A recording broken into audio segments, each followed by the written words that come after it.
Cool. All right. So looks like we're ready to start. Okay. So, all right. I'm gonna be, when I say here, there, etc. Look on the stream. Okay, because I'm live streaming everything. So yeah, we're at 28. So I guess everybody's in, or they're not here, and they'll just join us in a bit. But yeah. All right. Let's do. Let's look at the Ethereum chart real quick. Let's see. Oh wow. Okay. All right. So we'll start with support and resistance here. This was what we drew on the last live stream. Haven't really touched it at all, so it's nice to know that, you know, price is still respecting these areas. But I'm gonna go ahead and remove everything so we can kind of redo it. Okay. When you're looking at charts, and you'll hear people call support and resistance, supply and demand, order blocks, sell wall, buy wall, first trouble area, right? There's so many different names for support and resistance, right?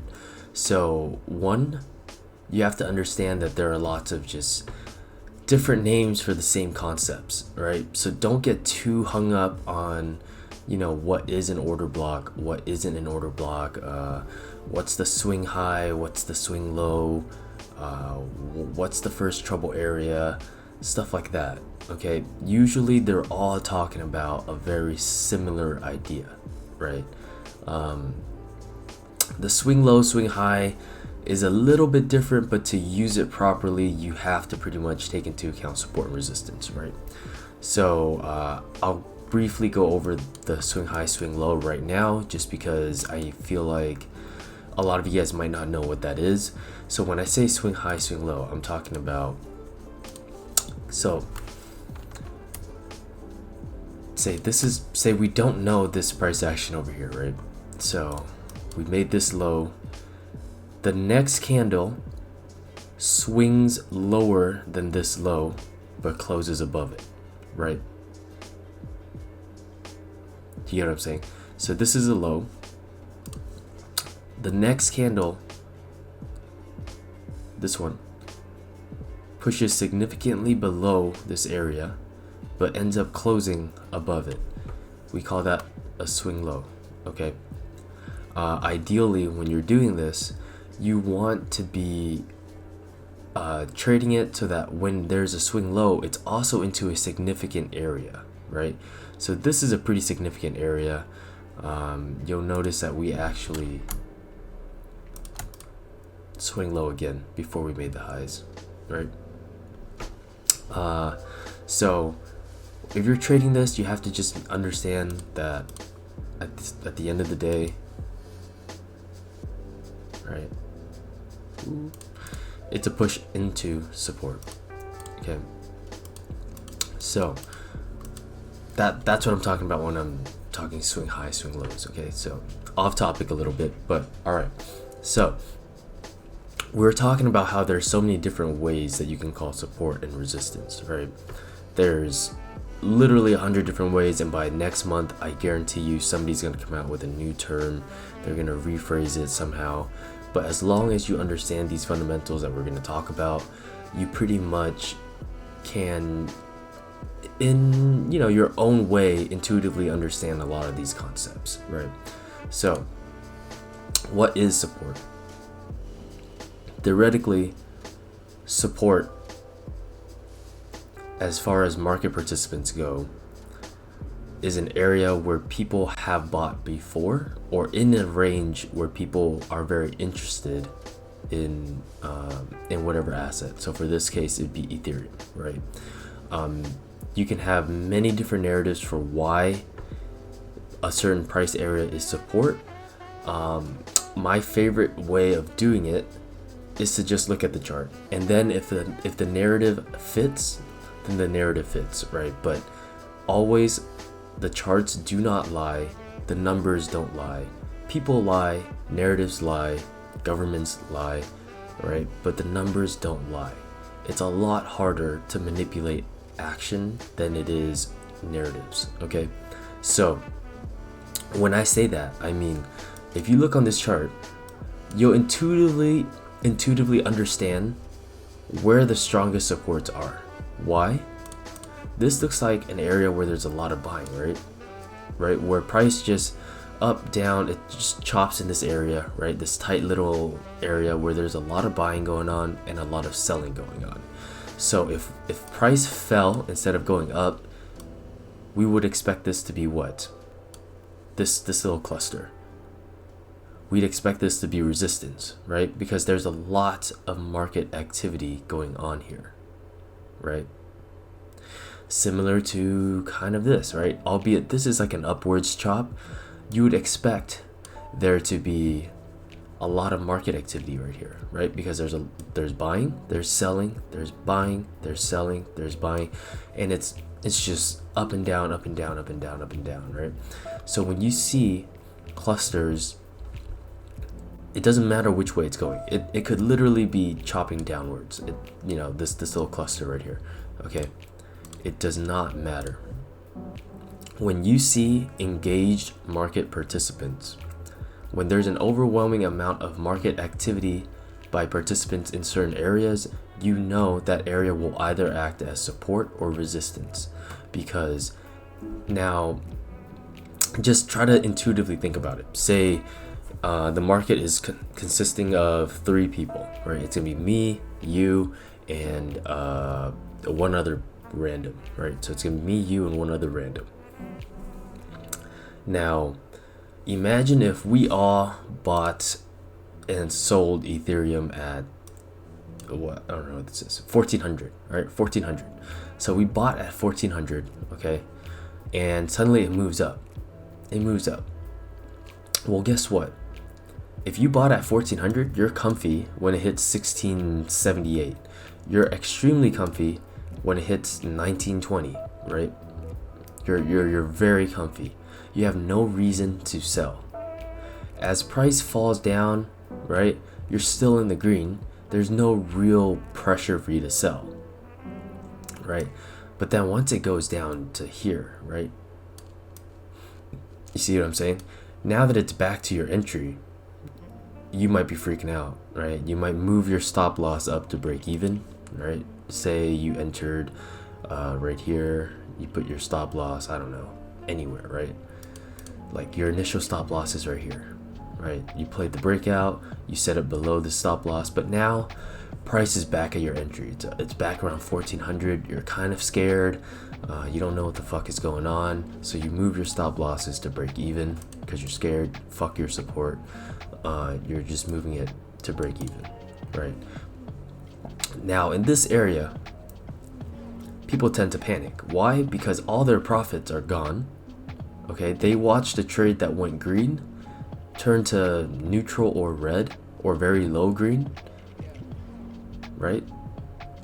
So typically that's why you don't want to bid the start of a range, even though it is support, right?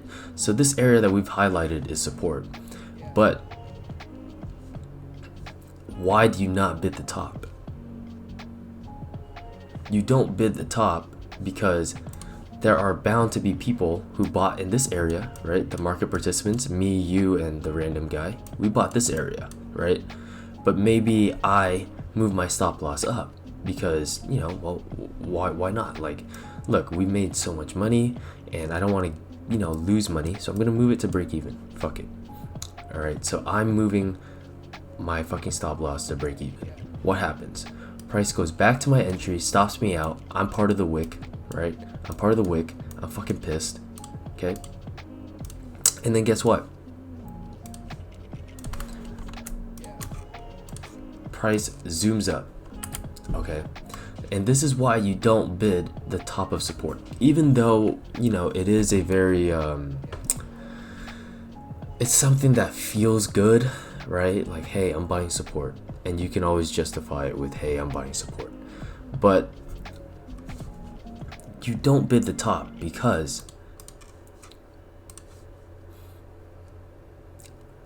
You want to do business when people are acting out of necessity, right? Out of necessity. Usually, if you understand intuitively that, look, there's going to be somebody who bought the breakout. They didn't buy the bottom, right? They bought this cluster right here.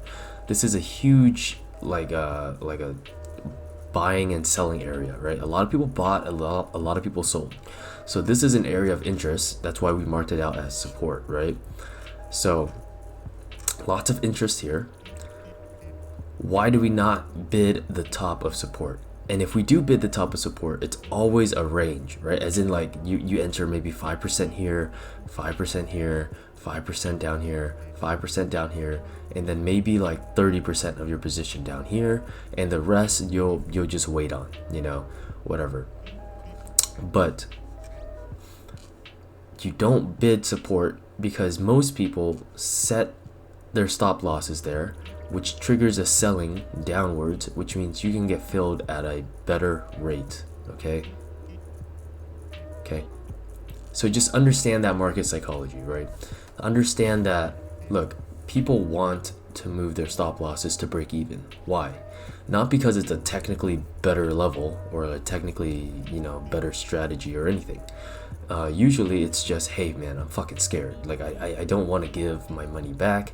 I already made so much money on the way up, and now I'm watching all that money turn to, you know, zero or negative, and that's painful, right? That's not a good feeling, and people implement certain strategies such as, you know, moving my stop loss to break even to prevent that, right?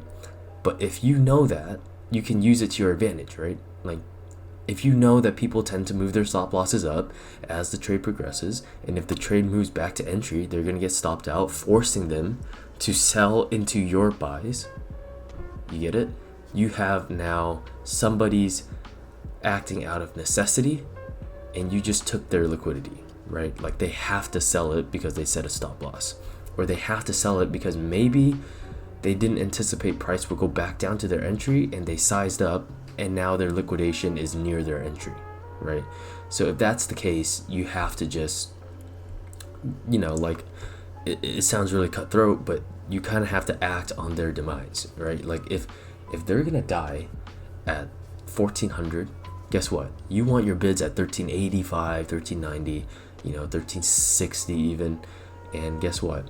If they get liquidated, guess who's taking their money? You and the exchange, right? You, the exchange, or somebody else. Okay, so when you're looking at support, okay, that's how, and pretty much resistance too. We'll get into some more specific things on resistance, but to look at support and what makes a good support, you want to make sure that there was activity. Okay, lack of activity in a certain area usually means that level is not that great. Like there wasn't that much interest in those areas, right? People weren't really interested in buying, people weren't really interested in selling, and you can anticipate that to be the same as price, you know, revisits that area. But all right, so that's a quick little primer on support. What is support, how we found support, how we bid support, and just a little quick psychology on why support is the way it is and how we can kind of abuse that when we're trading, especially in something like Ethereum, Bitcoin, and more of the accessible alts, right? Because the more accessible the alts are, the easier it is for beginner traders to trade it. And guess what? Beginner traders tend to do shit like moving up their stop losses to break even when it doesn't make sense. Okay, so that I mean I feel kind of bad, but look, hey, it's a zero-sum game. Like if you know, like when you get stopped out or you get liquidated, somebody else is buying your coins, right? So yeah. Oh no, was I not saying anything the entire time? Can nobody hear me? Oh no. Oh, that's not good. Oh, okay, cool. Oh, okay, cool. You guys fucking gave me a heart attack. Holy shit. I'm like, Jesus Christ, how did nobody tell me that they can't hear shit? Like, you guys have just been looking at me draw shit on this chart and not say anything. Alright, cool. You guys, Holy shit. All right. But yes, so we're gonna do the same exercise here on Bitcoin. Okay, so I'm not gonna delete this because we're gonna go back and do resistance here, but we're gonna go on Bitcoin real quick. All right. Cool. Oops. Let me make drawings. Okay. Cool. All right. So we're looking at this. I actually don't know what time frames you guys trade. Obviously, one thing that I should mention is that you can always vary the time frames depending on, you know, what you're trying to trade. If you're trying to trade low time frames, it's kind of the same thing, right? Like you see clusters, right? You see a lot of just big clusters like that, you know. Oh look, like cluster, right? There's just a lot of support, a lot of just areas that should hold, right? Things like that. But anyway, we're gonna go back to the daily. All right. So Bitcoin, where are we drawing support for this, right? So back to what we were talking about. Like you want to see areas that have a lot of market participants, right? And for that, you can do a lot of different things. You can turn on volume if you want. Okay. It doesn't, I mean, I feel like volume doesn't help me that much, but it does help. Okay. It helps on higher time frames. I don't really like lower time frames for it unless I'm scalping. So like, you know, that's just my personal preference. I think volume works better for things like Bitcoin, Ethereum, the more liquid alts, right? Because when you're trading things that are illiquid, like you're trading Uniswap or something, volume is very it's very after the fact, right? It's like, look, somebody FOMO'd in $20,000, you're gonna see a fat volume candle, right? And what else does that show you? It basically just says, hey, somebody FOMO'd here, you know, like that's it.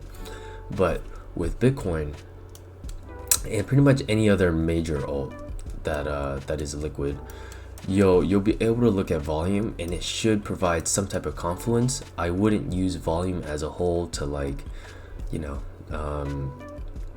like as an end all be all kind of thing, right? But hey, all right, so clusters, what clusters are we looking at here, right?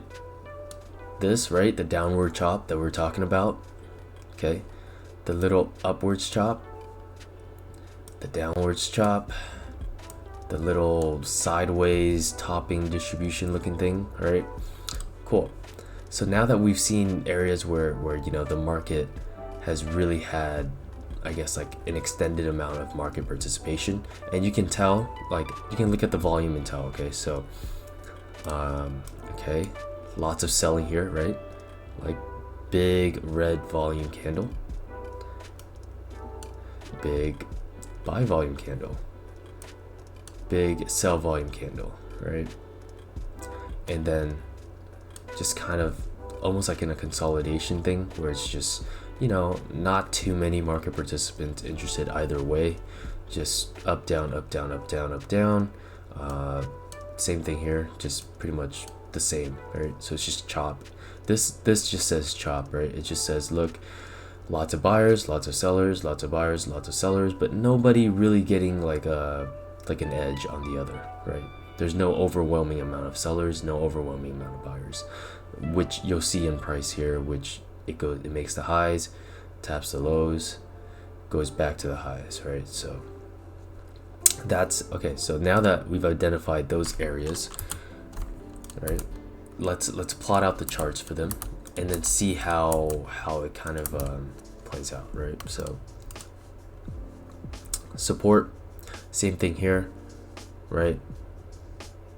So this would be the bottom area, right? This is where ideally you'd want to bid, right? Right, so remember why we don't bid the top? And if we do bid the top, it's not like a big bid, right? Because it could easily trade down here, and then guess what? You're looking at a 22% done, right? So if the initial support here gets wicked down into, which happens a lot, you know, you're basically saying like, okay, well, I don't really have an area to put a stop loss at, right? Like this entire clusterfuck right here is support. How do I identify which is the strongest support? All right, it is basically what you're asking. Like, all right, this is a big area where I anticipate price to act as support. Why? We've already gone over this, but lots of market participants, right? Lots of people were buying, lots of people were selling, indicated in the volume, right? You had more volume here than volume over here, right? Even though price is significantly higher. So you'll know that there's a lot of interest in these areas. Now, albeit we have hindsight and we know that Bitcoin never retested support, right? It never gave a solid retest of support until this area, right? So, cool, right? So notice that price retested these two clusters, right? So we did not get a test of this. Maybe on lower time frames we did, right? But hindsight being 2020, you had like a small retest here, but at the same time, I don't know if this is a retest that I would balls to the wall, right? At least not on higher time frames. Like maybe on the 4 hour we might see something, right? Yeah, like maybe on the 4 hour you get like a couple retests here and there, right? But even then, like if we're just charting on the daily and we don't look at the 4 hour or we don't look at other time frames, I'm not sure if I would enter too bigly right here. Like this candle would spook me out right here. This candle, this January 29th candle would spook me out, right? This fucking long wicked bitch right here. Fuck that. If I saw that, I'm running. So I don't think I would get in. Which is why it's good to just kind of like have a spot bag. You don't need to enter margin here. You would get fucked, right? Just like say if you entered like right here, 36.9k, and it wicked down to like 33. Like fuck that, dude. You'd be up shit creek for sure. But all right, so we see market participants, you know, kind of just buying, selling right here. Area of interest, area of interest, area of interest, right? Area of interest. So notice that our areas of interest are never when we see extensive green, or in this case white candles, right? Yet like that's the biggest tell, right? If you are buying and selling off of support and resistance, you should never be doing business in these areas, in these areas, in these areas. Maybe not. I mean, I'm kind of zoomed out, so maybe, you know, there's a couple retests in there, but basically, you're not doing business when prices are fucking vertical, right? You're doing business when prices tend to be more, I guess, uncertain, right? There's a lot more activity, but you're not sure which way it's going. It could go down, it could go up. You're not sure, right? And that's kind of where maximum opportunity is, because if everybody knew it was going up, if everybody knew and we're super bullish, like it's just green candle after green candle after green candle after green candle, yeah, well, you know, there's a good chance that a lot of the gains on that setup is already realized, as in you're late to the show, right? You're already kind of, you know, you're behind everybody who bought when price is kind of uncertain. They set their bids, they scaled in, they took their time, they played the chop well, they got an entry off of other people's necessity exits, right? Cool. Then guess what? When it's time to just go up, you kind of just sit there, right? You kind of just sit there, and then so forth. Like if you get stopped out, because look, if you bought here, now you can move your stop loss below this area, to be honest with you, like this little like a consolidation area. And then if it breaks through, you can just buy it again, right? So that is kind of how we identified support, right? Same way with Ethereum. So you wouldn't be able to get in if you didn't buy this chop right here. Personally, I wouldn't have gotten in. That's me. You might have seen a different entry. You might have used a different time frame to get in, whatever. So I would have missed this area. Does it suck? Yes, I would probably be really pissed. You'll hear me bitching about it on Twitter, on Discord, through DMs. You'll hear me bitching about how much of a scam Bitcoin is right here, okay? Because I would have missed this move up. But guess what? I'm probably not gonna miss like this little retest area right here.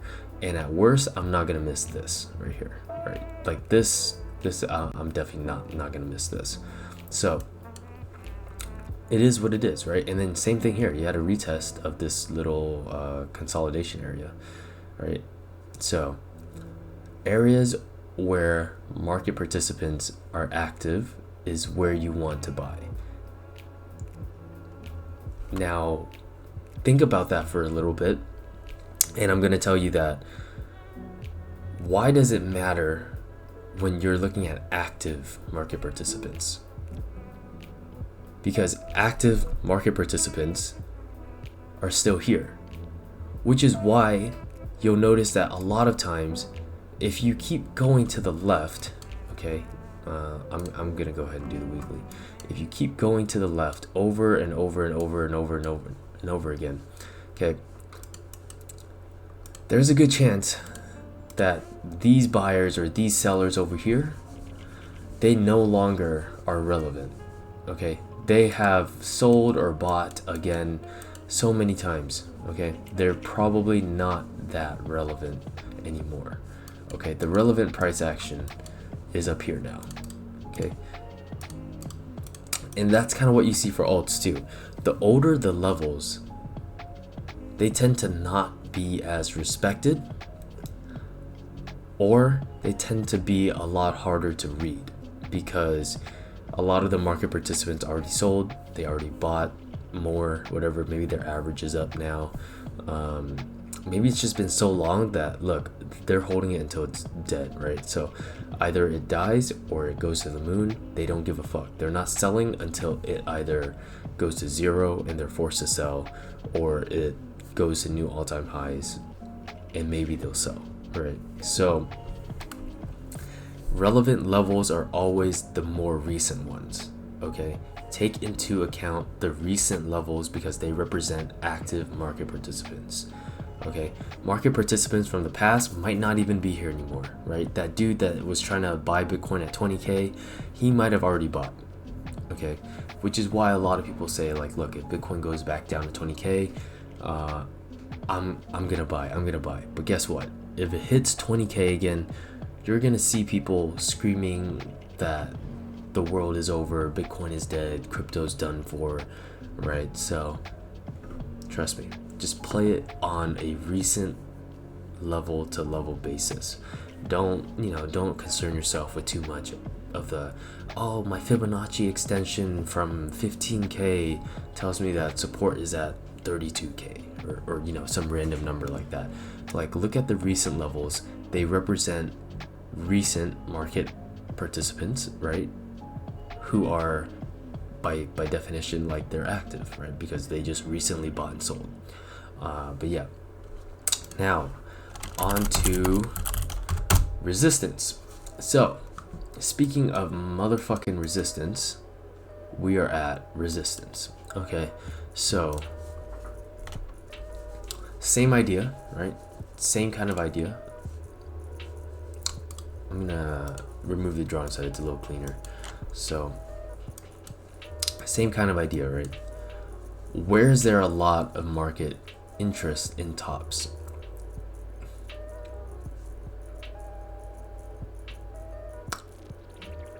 All right.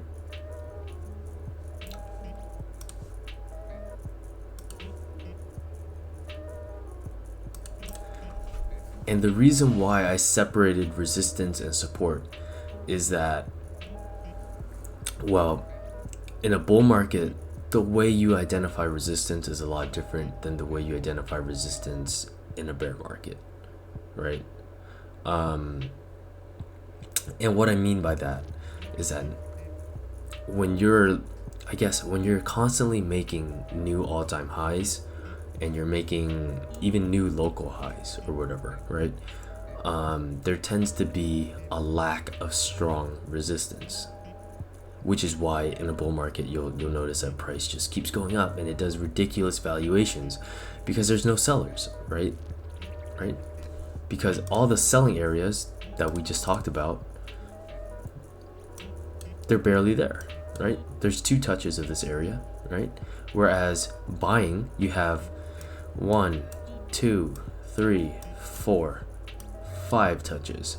And then once you get up to a higher level, like this cluster, right, that we're talking about, you have 1 buy, 2 buy, and then if you extend it over here, you'll notice, oh look, we kept touching it again and again, and then we retested it yesterday or last night before we pumped, right? So in a bull market, you're going to notice that support is a lot more common, and resistance kind of just, either gets blown through or we're back in a bear market, right? So resistance, when you're looking at resistance on something like Ethereum that's making new highs, it's hard to look at things and be like, all right, there's a lot of market activity here and there. But one thing that always stands out with resistance, there tends to be a fat wick to the upside, okay? And I know it sounds really fucked up, but it's where a lot of people got hurt, okay? It just represents like, all right, this area is where a lot of people thought that price would explode to, and it didn't. And they're wrong, and they got fucked. And now they're looking to sell that area if price ever goes back up there, right? So where does that fit, right? You normally see a high wick, right? So remember how we started this off explaining swing highs, swing lows. So if the swing low was down here, then what's this? This is the swing high, right? Why? Because it took out the highs, right? Price traded above the highs, but closed below these highs, right? So I'll mark it out for you. Yeah, see what I'm talking about? Yeah, see how this level is very relevant right here? Sorry, this is so ugly. Let me close the volume. Okay, so right, this level right here, wicks above, closes below. Okay, followed by next candle retesting this area, gets rejected again, once again closes below. Right, so close below, still closes below after retesting this area. Okay, that's resistance. That's resistance. By definition, by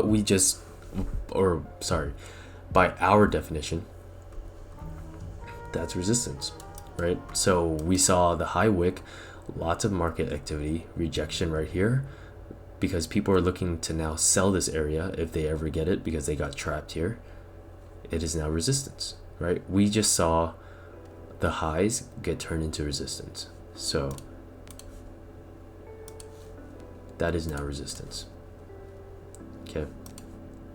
So when you don't see significant market participants, right? Because, well, there just can't be, because you're at all-time highs, right? There's just not a lot of price action there, right? It's not possible to utilize the same strategy that we did for support, right? And you're gonna get a lot of that in a bull market, which is why a lot of people have problems. Like, I don't know when to sell, man. Like, I really don't know when to sell because price is just going up and up and up. There are no levels that are clearly defined for me to sell, etc., right? Well, then you have to start looking at technical structures, right? And this technical structure right here says, hey, this might be resistance, buddy.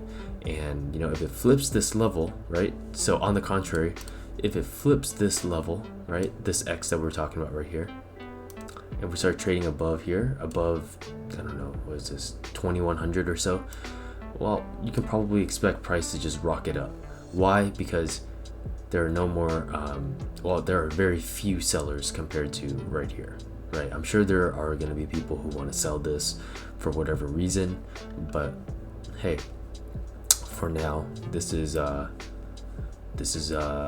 resistance, right? And we're trading right into it, and you're seeing that, right? Earlier, right? Earlier we were trading up here. We're seeing slight signs of rejection, right? Don't know how this daily is gonna end, but you're seeing the area that we marked out just act as resistance, right? It would not surprise me if we just kind of chopped here for the next couple days and then moved up, right? You can draw like a ascending triangle or whatever, right? You just draw that out. All right, some type of structure like that. You can draw that out. It could go down here. I don't think it will, but who knows? Because this is pretty far down. This is like 1700, you know. But yeah, so technical structure for resistance developed. Right now let's go to Bitcoin. We're gonna do the same thing. Okay.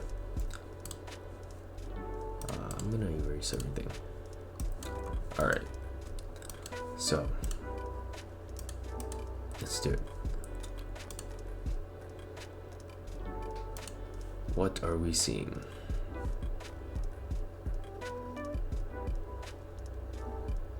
Where do we see that type of structure?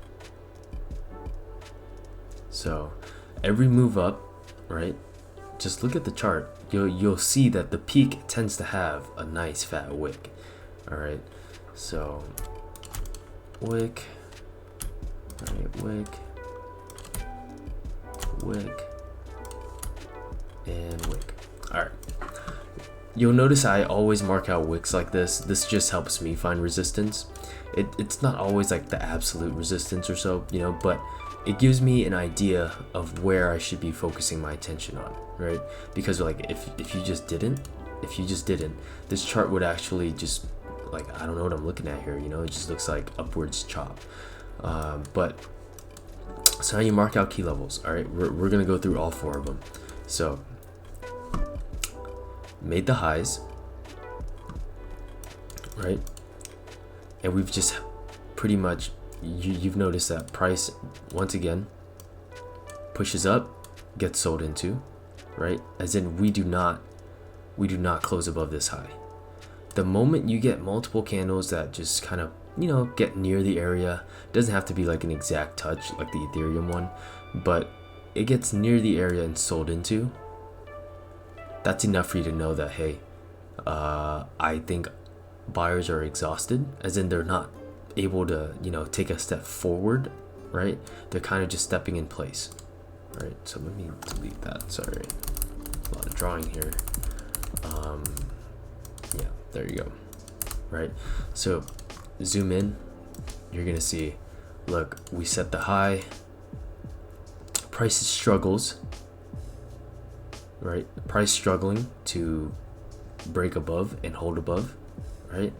So around right here, you should be worried. This is probably when you'd want to get out, right? A lot of weakness right here. Obviously with hindsight, we know that it goes a lot lower, but hey, say you didn't get out here, this would be your second sign, right? This is where the highs acts as resistance, right? So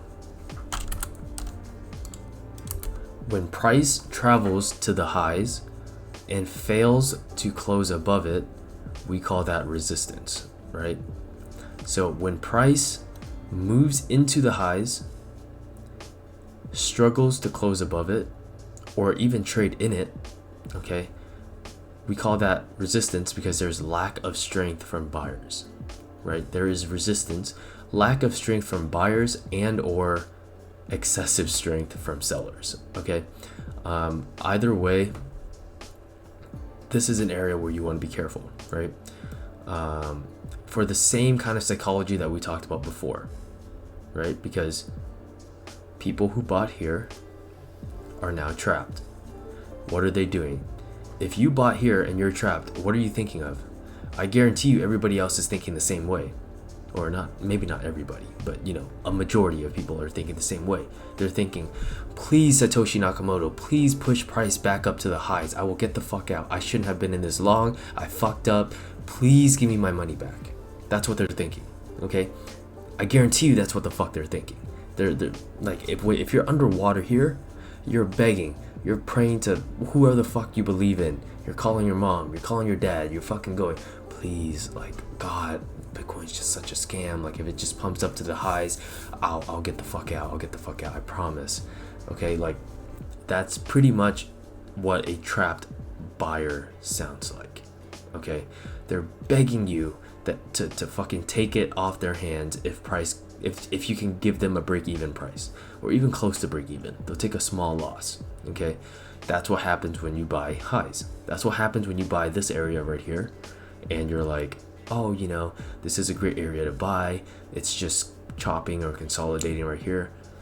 Well, if you look at it on a, you know, zoom in and do actual technical analysis, you'll see that there's actually like weakening buyer strength. Like, there's really no point in you stepping in, you know.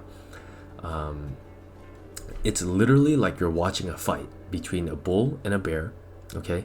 And then as the bull is getting fucked up, you go, I'm gonna bet more money on the bull. Like, that makes no sense, right?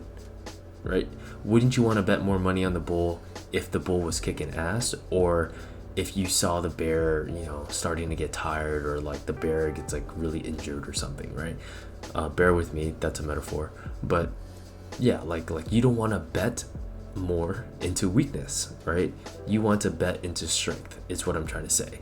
And when you see multiple pushes up like that into an area that, before all of this, we had no price action up here, okay? So we didn't know that, you know, this is gonna act as support later on, or maybe it's resistance forever. We don't know. We just know, hey, Bitcoin just made a new all-time high at 42K. Now what? Well, this is a clear sell. This is our resistance structure, right? You don't always need an order block. You don't always need like months and weeks of market participants to develop a range or anything for you to tell what is support and what's resistance. That's just one easy way to tell, right? It's just one easy way to tell, but when you're trading all-time highs, it gets a lot harder, right?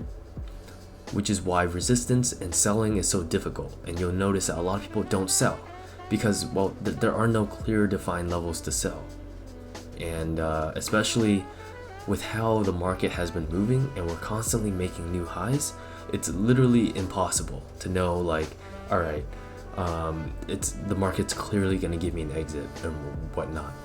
Well, I wouldn't say clearly, but it does give you an exit. Maybe not at the exact top, but it gives you, you know, give or take like a 10-15% away from the top exit, which, you know, hey, if it's the bull market being over and, you know, you exit this and it happens to just re-enter like a 3-year bear market like before, you're gonna be ecstatic that you sold near the top. Like, imagine if this was 20K and you sold like 18.5K.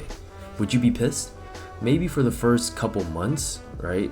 And then in like 2019 or 2020 when shit hits 3.5K, you're gonna be fucking excited. You're like, yo, I'm so smart. I sold my Bitcoin at 18.5K. I'm gonna rebuy it at, you know, 4K, 3K, whatever. Yeah. So again, resistance structure, we're gonna do it again up here, right? Oh, Ice Cream Man's here. Hold on.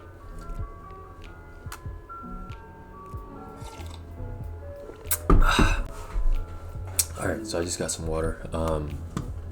Same idea here, resistance structure, right? Except different outcome, right? So you see the same thing here, right? So you see the highs. I'm gonna try and keep them both on the same chart so you can kind of see what I'm talking about. Okay.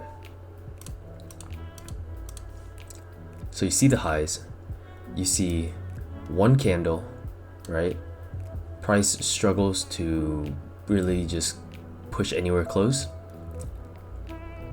But next candle, you see strength. which is totally different from here, right? Because you saw a little bit of weakness here, and then you saw follow through here, right? Cool. You see the difference here, where we marked this area out as resistance, potentially resistance, because we saw the high wick, right? We're like, all right, that's a little scary, right? We had a big expansion candle. We see this, you know, this kind of iffy candle. Maybe we go down and retest like 42K, or worse, like 39, 40K, right? That's what's probably on your mind at that point, which is the right, which is the right thing to do. And then you see this candle and you're like, oh, okay, like this is not good. This is not good. Like you see weakness. Now, oh, sorry.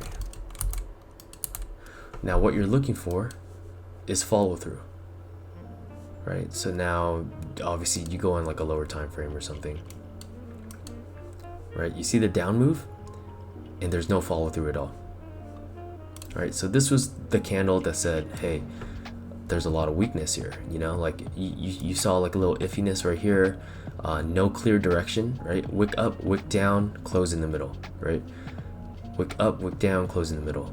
Wick up, wick down, kind of close in the middle. So a lot of indecision right here.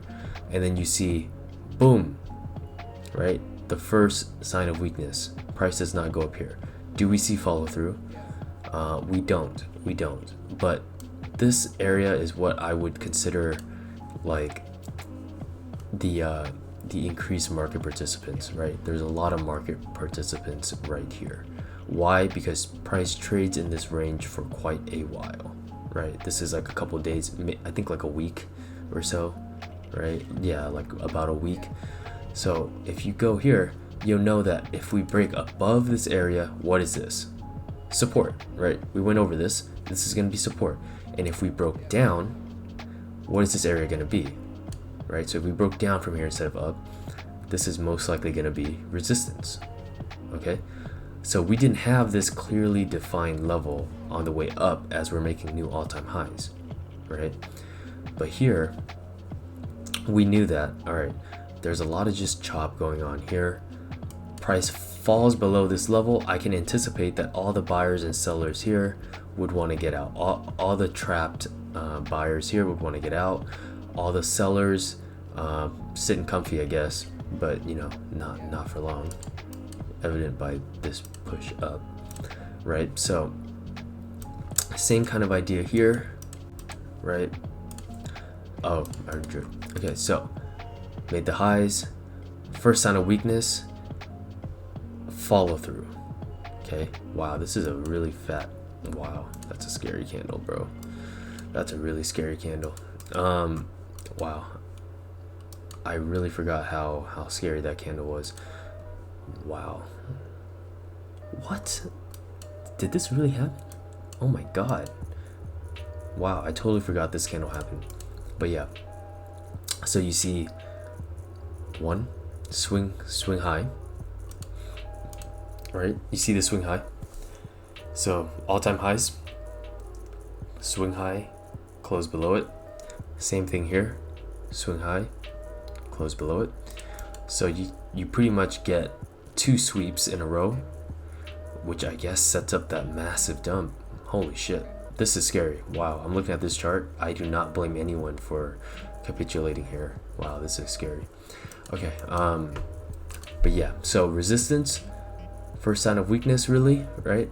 Or I guess first sign of like a real down candle, because we don't really have any down candles here, even though they do close red. I wouldn't say they're down, but yeah, so first down candle, follow through, right? So now you're looking to sell. So any push up, you're probably looking to sell. So you can sell here into this area, you can sell here, shit, you can even sell right here, like as it closes, whatever, 49K. Yeah, like that's kind of what you're looking for, albeit not that extreme. This is an extreme dump. This is like very scary, this is, so say closed. Yeah, so close to close, you're losing around 15%, right? but very scary because it actually goes down to like 22% or so. So really fucking scary there. But yeah, I mean, that's part of the game when you're trading all-time highs. You know, like the dump is gonna be, you know, you're gonna sell and lose 20% of the gains you made, but hopefully you made enough on the way up to offset that, right? So it's kind of like all-time highs were 20k and you sold 18k, which is 16k, which, you know, isn't necessarily like the worst exit in hindsight, but hey, you know, hopefully you made enough on the way up so that if you lost 20%, you'd still be significantly up. And there are different strategies that you can do too. When I see swing highs like that, I take profit off. So even then, it's like the 20% isn't actually like a full 20% of a entire full size position. It's normally like, you know, by then it's like half or something, you know, because you have to be taking profits on the way up, right? If you're not taking profits on the way up, you're just not gonna make it. You're just not gonna make it as a trader, because if you're not selling into people looking to buy, as people start to FOMO, you give them an exit, right? Like, look, if this guy badly wants to run into a wall, right? Guess what? Be the wall, all right? I would rather be the wall than be the guy running into the wall. And look, that's the opportunity that you get, okay? And oh, this is nice because notice that we mark this out as resistance and it actually becomes resistance later on, right? So resistance here, break above, retest, fails to hold, acts as resistance again right here, right? So we're seeing that this area is truly significant, right? It's actually an area that people are selling or are participating around this area. So people are selling near it, people are buying as it breaks through, and then as it loses this level, it retests it as resistance, right? So again, we are here again, okay? I would anticipate a pullback. I'm just gonna be honest with you. I don't think, you know, for whatever reason, I just don't think it's gonna be that easy. So maybe like 56, 57k or so, and then we move up. But yeah, I don't think we're just gonna go up straight. Okay, it's a very choppy pattern, but yeah. So that's how you identify support and resistance. Kind of get the psychology around that, right? Resistance usually comes from either people who love to short, which, you know, makes up the minority of that amount.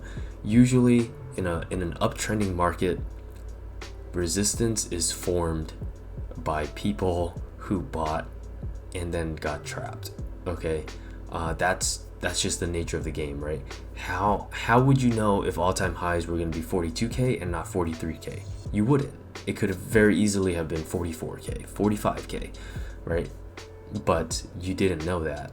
So it's something that you just kind of have to accept. Like, you're not going to be selling the all-time highs, probably. You know, you could get lucky and you're just like, hey, I'm going to take profit, whatever, and it happens to be the new all-time high, sure. But it's very hard to predict what the all-time high is going to be before it happens, right? You have to see the technical structure that follows that high, which is what we've been doing here, and I guess here, right? So again, same thing here, right? Can you see the candle up? So this was the last one that I drew. Just wake up, signs of weakness, you see the follow through, you sell the retest, right? Boom. And I guess you can rebuy down here, whatever. That's a different topic altogether, but this area should indeed act as resistance. Let's see how ETH is doing. Right? Yeah, so ETH still sitting at resistance. Not like a huge rejection by any means, but you know, price seems like it's struggling in this area, as it should. But yeah, now before I let you guys go, make sure that when you're drawing your support and resistance, okay, to just keep in the back of your mind why support and resistance are there. Like, draw your own narrative, right? Whatever, but it helps you understand the market. Okay, it's gonna help you understand the market. And I know it sounds really weird and stupid, but it's like, all right, if I were to draw like a random chart, right? I'm like, all right, if I'm new, I know nothing about drawing resistance, support, whatever. I'm like, all right, well, this area is resistance. Why? Because I mean, Loma said there's a lot of pushes up and then there's weakness, something like that, blah blah blah, and then we retest this here and this is resistance. Okay, cool, all right, that makes sense to me. Okay, and then obviously you can always insert like a narrative around it, right? You can always be like, all right, this was the ETH 2.0 highs, okay, right? You can put certain narratives to it, right? You can do oh, this is I don't know, BTC made new all-time highs, pulled ETH up, whatever, right? I don't know, like, you can always try to make sense of the market in your own way, right? However, like, it makes sense to you as a trader, feel free to make up that narrative, okay? As long as it's based in facts, okay?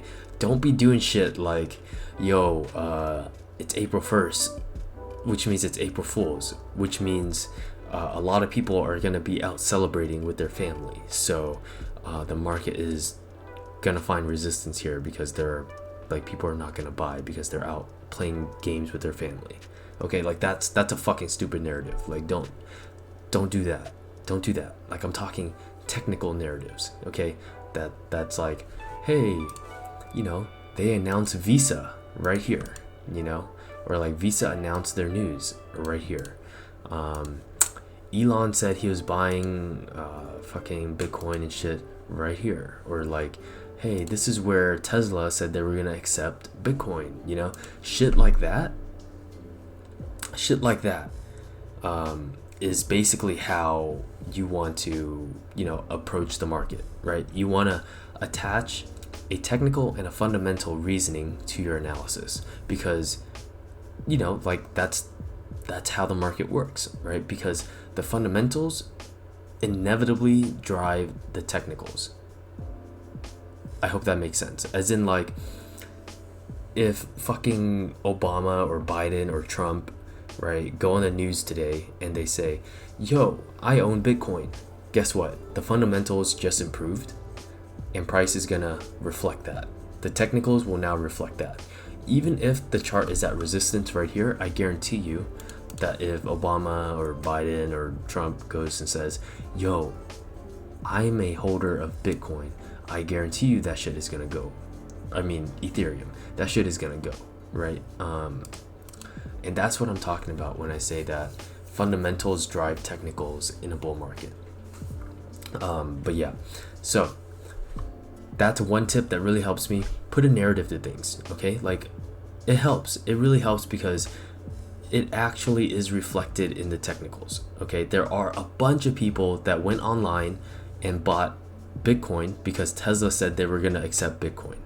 There's a fuck ton of people that went online and bought Ethereum because Visa is gonna be launching USD stablecoin back through Ethereum. Okay, there's gonna be a bunch of motherfuckers that enter the market, and when they enter the market, guess what they become? They become a market participant, which is what we're looking for when we're looking at levels. So you see how it kind of just like goes full circle there, where you want to have a narrative, you want to have the technicals behind it, but they work together to form strong levels. Okay, so if it's like, hey, we found out who Satoshi Nakamoto is and price dumps, you can expect that area to be resistance, right?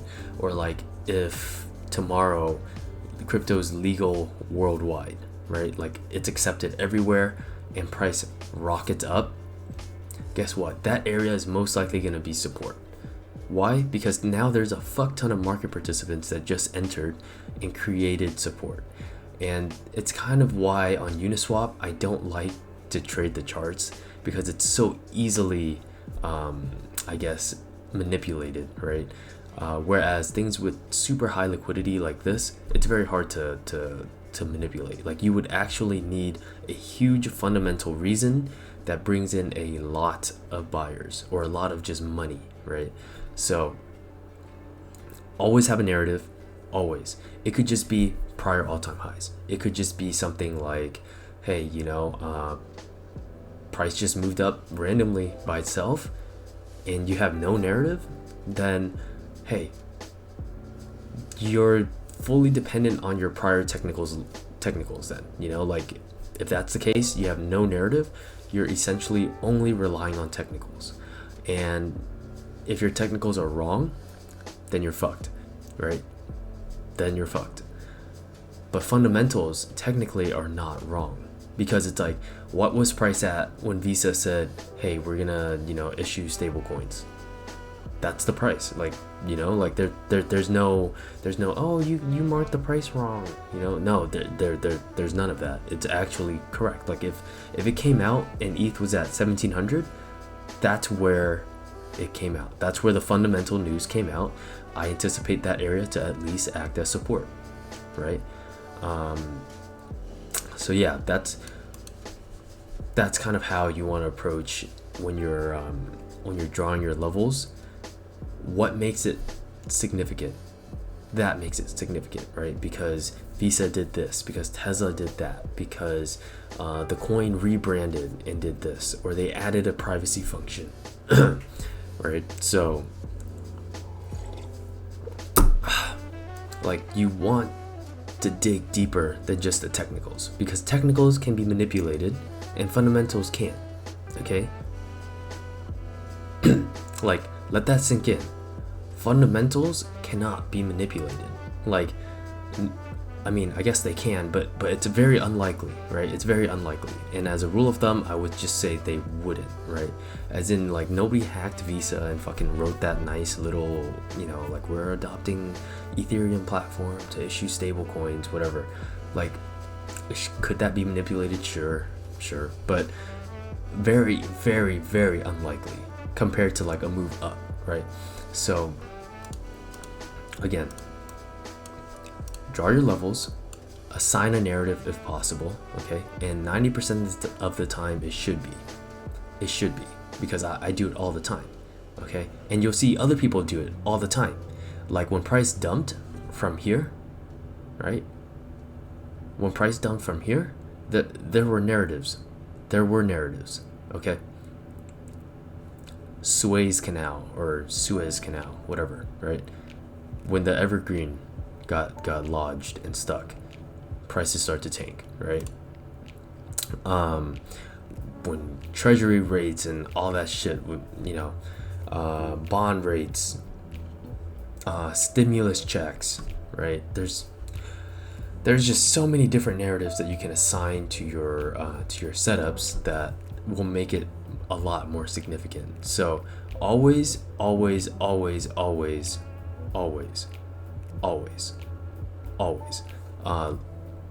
put yourself into, I guess, like, you know, the shoes of the average trader, because most of the money that, you know, that you're going to be making comes from the average traders, okay? Like you're taking money from them. Very rarely are you taking money from like Suzu or like Bill Gates or Steve Jobs or Jeff Bezos or Mark Cuban or, I don't know, Charlie Lee, right? Like very rarely are you fucking taking their money. Like you're not taking CZ's and Sam's money, I guarantee you, okay? You're most likely taking money from the other dumb people that have no idea what they're doing. They just look at things and they're like, oh, that looks like it would be a good area to be resistant. And sometimes they're right. But if you don't understand why you're right, you might not be right forever, right? You want to understand the technicals behind it, and by then it'll just be second nature. Like you can look at things and just be like, yep, that's resistance, that's support. Sometimes you don't even need to draw it out on a chart anymore, right? But generally speaking, I'm assuming that everybody that's watching this could use some practice on it. So always draw it out, always mark key levels. You should be writing on your charts too. You should be like, hey, don't want to bid the top, looking for mid/lower range of this area. Okay, something like that. It doesn't have to be something crazy. You don't have to fucking write out the Pythagorean theorem, you know, like you don't have to fucking do calculus on it. Just like, hey, I don't want to bid the top. Why? Because I have a feeling that a lot of people are gonna move their stop losses up to break even, because that's what everybody fucking does. Okay, everybody does it, and it's a natural human reaction, right? You hate losing, so how can you stop that feeling? You move your stop losses up to break even, right? Done. Same thing here, right? Like say you entered the top of this area, whatever, right? You caught the breakup. Guess what? Price wicks down a little bit further. Why? Because there's a lot of motherfuckers that have their stop losses here, or maybe their liquidation even, right? And price is forced to go down out of necessity. So they're acting out of necessity and you're acting out of free will. So that's the best kind of trades, when people have to cough up their entries. Like they had a great entry right here. Guess what? They're gonna have to cough it up because they got greedy and they went overexposed. They didn't take any profit at the highs. Well, you're shit out of luck, right? And that's why when price dips into support, you would imagine that it just barely touches support and then flies. Sometimes that happens, but usually if it's not omega bullish, like if we're not just trending up and up and up and up and up, and it's like choppy consolidation like this, you're gonna see people get stopped out, right? People are losing money. Like people are losing money right now. Like it's I know that the market is technically up, but I guarantee you that people are losing money by the millions. Okay, like the liquidations this month is actually insane. Like if you look at the liquidations, it's actually unreal. But anyway, I am definitely rambling now. But yeah, so key things to take away from this. Okay, technicals, we went through them, so I'm gonna quickly and briefly go through them. Okay, so if you've already seen this part, feel free to, you know, ignore me. But for anyone who missed out, market participants, you're looking at a lot of just price action in this area, this tight knit area. You can expect that to either act as support or resistance, right? Depending on the direction that price goes. So if price dumps down, you can anticipate that this area will be resistance. And if price goes up, you can anticipate that, look, this area is probably support, right? Why do we not bid the top of every support range? Well, you can put bids. I personally put small bids, you know, like a couple percent of my desired positions, like 5%, 8%, 10%, whatever. And then you want it a little bit lower. Why? Because people are getting stopped out. They're moving their stop losses to break even, or they're just coughing up their losses because, you know, hey, it went up so much, it went back down, this shit is gonna die, right? So I personally don't bid the top. I look for the mid/lower range. And if, you know, and if it touches the top and bounces, then fuck it, you know, I made some money, I entered a small position size, and I'll look for a better entry later on, right? The name of the game is just to be patient. Not everything works out perfectly the way you want it to, but that's part of the game, right? Like you can't be perfect. But yeah, okay, resistance, same idea. Hard when you're trading all-time highs, right? Because there's no structure like this for you to work with, okay? Or usually there isn't.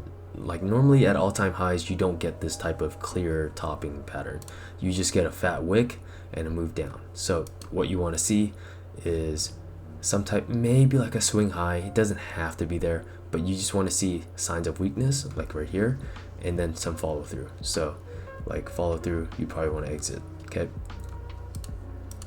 Same here, push up, a sign of weakness, follow through, sell, right? So push up, yeah, so we're pretty good because the market is kind of tanking. So resistance like we were talking about, right? Cool.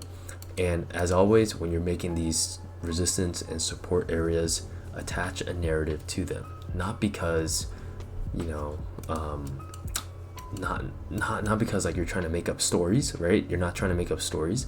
You're trying to just put a story that is valid and legitimate to the price action, because it will help you create a sound technical level, right? Because technicals and fundamentals go hand in hand, right? A fundamental event creates buyers or sellers depending on what it is, which in turn affects the technicals, right? So these are just examples, right? The Suez Canal, BTC made new all-time highs. The FOMO from that pulled Ethereum up, shit like that. Don't do the April Fool's shit. Don't fucking do Santa Claus is coming. Everything's gonna pump. Chinese New Year's, people are taking the money out of the market so that they can buy shit. Okay, like that's, come on. All right, that's ass. That's complete ass. Okay, like when people do shit like that, I get that half of the people online are joking about it, but I also know that there are a certain amount of, I don't even want to call them traders, people that actually believe that. Like they're like, oh, you know, like it's crazy because, you know, Chinese New Year's is coming up and the Asians are withdrawing their money. And it's like, I guess, you know, but like, how do you prove that? Like, do you have like their bank statements? Did you see their bank withdrawals? You know, like you're inserting a narrative that might not even be real, right? And that's the danger, because now you're just making up false stories to back up your technicals, right? And that's not how you want to do things. You want to, like when you're writing like a science paper, right? All the stories and narratives that come out from it should be legitimate experiments, legitimate studies that provide evidence as to why your, you know, whatever your theory is correct, right? That's how it works. And take that same idea and put it here, right? Like if I said, look, Kobe Bryant's the best basketball player of all time, I better not say shit like, well, bro, you know, like, you know, he plays very well and he shoots very well. Like, okay, but you want to give me like a specific legitimate example, right? Like, oh, you know, like when he plays the game, he averages this many points, he does this, and you know, like he carries his team by doing this and that, he's always early to practice, or you know, he stays back after, he puts up 1,000 shots before the games, whatever, right? Like you need legitimate specific evidence to back up your theory. Like you can't just be making up random shit like, oh, you know, the fucking moon is in Jupiter and, you know, I am a Pisces, so that means if I long now, the market is gonna go up. Like, dude, I see all these fucking weird like astrology shit, and it's just like, okay, look, I'm sure they work. I'm sure there's some meaning behind, you know, why the moon is the way it is, why we have seasons and shit like that, but it's a lot easier to just focus on valid, proven truths, right? So whatever you're doing, don't make up random stories, don't use very questionable statistics, okay? Make sure that whatever you're getting your narratives from are true. They're, yeah, okay, like I see a lot of shit that just drives me nuts, okay? And your narratives can be as simple as, hey, there's a lot of liquidations here. Like it could be as simple as that. It doesn't have to be some, you know, rocket science kind of thing. It just, you know, it just needs to be a proven narrative that you can back test later on. Because if you're wrong, you can always go back and look like, all right, so this is not significant, right? I mean, obviously, maybe not the first time, but like, you know, you use that narrative a couple times. Say you're doing liquidations, right? You see a lot of liquidations into the lows, but for some reason, price keeps dumping. Well, one, you're either using it wrong, or two, the site that you're getting that data from might be wrong, or you're looking at the wrong exchange, maybe, right? Maybe there's a lot of liquidations on BitMEX but not on Binance, or lots on Binance but not on BitMEX, whatever. But yeah, so that's how you go about building solid support and resistances. Okay, so hopefully that's a little bit more clear. You always want to combine the fundamentals and the technicals, okay, when possible. Put yourself into the shoes of a beginner trader, an average trader, even an intermediate trader, okay? Like what are people feeling right now? If you're new to trading, what are you feeling right now? You're fucking ecstatic, okay? Because there's a good chance, say you bought this fat ass candle right here, you were underwater last night. You were underwater as less than 12 hours ago. You were underwater, okay? And you were massively underwater. This is a fucking nasty down move, okay? You were massively underwater, and now that it took the highs, notice that we took the lows, right? We took the lows, cool. Also just took the highs, or sorry, the highs, right? Right? So this was the last high. This was the actual last high, right? So even on a daily, like this was the high of the structure, right? So yesterday's low, we ran it. Last structure's high, we also ran it. So this makes sense to be resistance, right? Things like that, you want to add a narrative to it, and then just kind of put yourself in the shoes of the other person, your counterparty. Be like, all right, well, what are they feeling right now? They're probably super euphoric, right? Why? Because they made a fuck ton of money. Well, guess what? They're probably about to lose a lot of it. Like, I do think it's probably gonna go down to like 1850s or so, maybe down here. Why? Same kind of idea, right? Which is just, remember this little like chopping structure that we had. This is on 4-hour time frame. On the daily, remember how we were like circling random shits, right? Like, oh look, there's a lot of like trading area in here, right? So this is just the bottom of it. Obviously I'm not gonna bid the top, but yeah, so this area, probably 1850s is what I'm looking at to like really start adding in some size. But yeah, so right here, ideally you should be looking to sell. You should be looking to take profit, right? Albeit I know that everyone's euphoric, prices are going up, everything's going up, everyone's happy. You know, that this is where you want to take profit, man. Like, I don't know what to say. Yeah, so anyway, before I start rambling too much, I'm gonna end it there. This video is actually gonna be available by tonight. I swear to God, it's gonna be available tonight. So anyone who missed it can rewatch it. Yeah, everything's being uploaded too. I think the other Q&A might be uploaded already. I gotta double check. But yeah.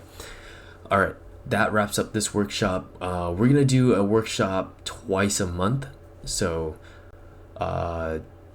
you know, we'll figure out what we want to do for the next workshop. But I figured it's really nice to just start with something very basic. Oh my God, it's dumping. Just, wow, what the fuck? Holy shit. All right, wow, crazy. All right, to just do something very basic, like, you know, support and resistance, right? Because now we all kind of have this base that we can build from, right? So yeah, all right, I'm gonna wrap it up there. I'm gonna edit this video real quick and then get it up. It's not gonna be too fancy, but yeah. All right, I'll catch you guys on the next one. Thank you guys for tuning in, and I appreciate you guys more than you know. I'll catch you guys on the next one. Peace.